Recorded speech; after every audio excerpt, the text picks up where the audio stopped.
Tudo sobre os foguetes do Hamas, um arsenal que atormenta Israel. Quem lê a chamada da matéria do jornal O Globo pode até pensar que Israel é a parte mais prejudicada nesse conflito, mas a realidade está longe de ser assim. Vem comigo entender um pouco melhor o que está acontecendo ali na faixa de Gaza. Primeiramente, precisamos lembrar que o Estado de Israel ocupa territórios definidos pela ONU como palestinos, e suas leis funcionam numa lógica muito parecida com a do antigo apartheid lá da África do Sul, ou seja, os palestinos são considerados cidadãos de segunda categoria e há restrições ao seu direito de ir e vir. Os territórios da Cisjordânia e da faixa de Gaza, por exemplo, são vigiados diariamente por tropas israelenses. É bom lembrar também que Israel tem sido considerado referência em vacinação de sua população, chegando a abolir a obrigatoriedade do uso de máscaras. Mas esses esforços não chegaram à população dos territórios ocupados. O governo do extremista de direita Benjamin Netanyahu chegou a negar a compra de vacinas para médicos palestinos no início deste ano. A tensão mais recente começou depois de alguns episódios de violência da polícia israelense contra palestinos na mesquita de Al-Aqsa, o terceiro local mais sagrado para a religião islâmica.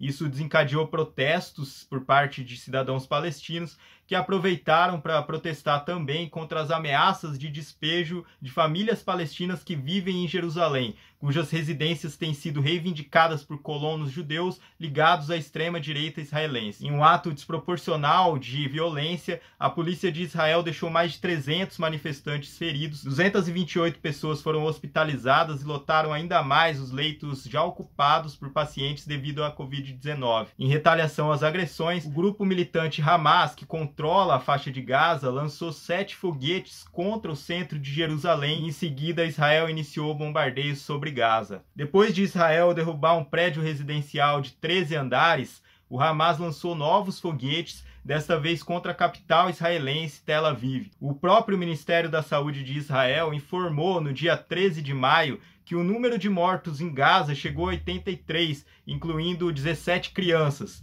enquanto no lado israelense foram 7 mortes. No sábado, dia 15, um novo ataque de Israel matou 10 civis de uma mesma família, sendo 8 deles crianças. Também foi derrubado por mísseis o prédio onde funcionavam as sedes da Associated Press e da Al Jazeera. No domingo, dia 16, foram mortas mais 42 pessoas em um ataque israelense, entre elas 10 crianças. Apesar da comoção internacional, Netanyahu afirmou que os ataques devem continuar e, segundo ele, o alvo é o Hamas, embora esteja muito claro que a maioria das vítimas é de civis. O Hamas, cuja sigla significa Movimento de Resistência Islâmica e forma a palavra fervor em árabe, é um partido político que possui um braço armado e foi fundado em 1987, logo após a primeira intifada, ou seja, a rebelião com pedras contra a ocupação israelense. O grupo objetiva a criação de uma república islâmica na Palestina e internamente se opõe ao Fatah, cuja principal bandeira também é a libertação palestina,